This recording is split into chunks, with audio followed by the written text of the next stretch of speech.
ऐन गणेशोत्सवाच्या काळात राज्यातील एसटी कर्मचारी संपावर गेले आहेत। विविध प्रलंबित मागण्यांसाठी एसटी कर्मचाऱ्यांनी बेमुदत संपाची हाक दिली। या संपात साक्री आगार देखील सहभागी झाला आहे। साक्री आगारातून एकही एसटी बस बाहेर निघालेली नाही। सरकारने आमच्या मागण्या मान्य कराव्या व आम्हाला देखील शासकीय कर्मचाऱ्यांप्रमाणे वेतन देण्यात यावे ही प्रमुख मागणीसह विविध मागण्यांसाठी 11 कामगार संघटनांच्या कृती समितीने आंदोलन सुरू केले आहे। राज्यातील 251 एसटी आगारांपैकी साक्री आगार देखील पूर्णतः बंद आहे। साक्री आगारातून सकाळपासून एकही एसटी बस बाहेर पडलेली नाही। राज्यभरात एसटी कामगारांनी आंदोलनाला सुरुवात केली असून एसटी कर्मचाऱ्यांसोबत मुख्यमंत्र्यांची 7 ऑगस्टला बैठक झाली होती।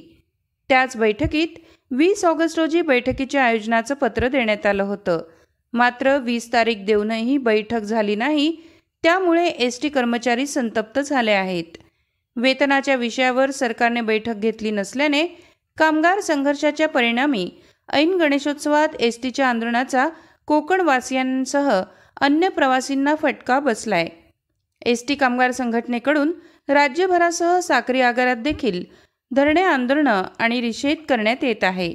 मीडिया लाईव्हसाठी रफिक शेख, साक्री, धुळे।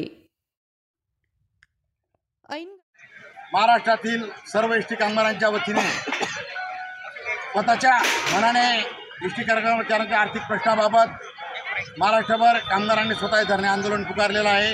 या धरणे आंदोलनात स्वतः कामगार स्वइच्छेने सहभागी झालेले आहेत। गेल्या वेतनवाढीचा प्रश्न गेल्या 2.5 वर्षापासून माननीय नाथांचे नाथ एकनाथरावजी शिंदे यांच्या दरबारी वारंवार मांडत असून कामगारांचा शेवटचा अंत संपलेला होता, म्हणून धरणे आंदोलनाचं कामगारांनी स्वपूर्तीने आंदोलन उभारलेलं आहे।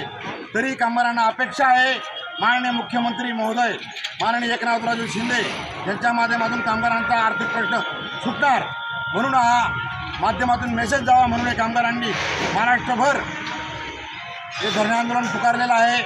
तरी कामगारांची सगळ्यात महत्त्वाची मागणी ही आहे की एसटी कामगारांना शासकीय कामगारांच्या बरोबर वेतन मिळायला पाहिजे।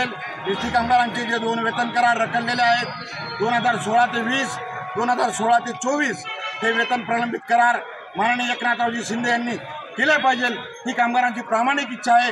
म्हणून 2.5 वर्षापासून माननीय एकनाथरावजी शिंदे यांच्याकडे एसटी कामगार अपेक्षा बाळगून होता आणि त्या अपेक्षा बाळगून त्यांचा अंत झाला, म्हणून हे धरणे आंदोलनाचं स्वरूप कामगारांनी उभारलेलं आहे। तसेच 980 कोटी ही विविध भत्त्यांची थकबाकी राज्य शासनाकडे बाकी आहे, ती नियमाने देणं आहे। इतर विभागांना जी भत्त्यांची देणे सरकार वेळोवेळी देत आहे तीच आमची 2016 ते 2024 पर्यंत 980 कोटी आहे। 980 कोटी आहे ते देणे सरकारने करावे ही मी माननीय एकनाथरावजी शिंदे, महाराष्ट्राचे उपमुख्यमंत्री श्री अजितदादा पवार, श्री देवेंद्रजी फडणवीस यांना एक विनंती करतो। हा कामगारांचा एसटी कामगारांचा अंत बघू नये, त्यांच्या मागण्या पूर्ण करावे ही मी सर्व महाराष्ट्राच्या कामगारांच्या वतीने मी त्यांना विनंती करतो।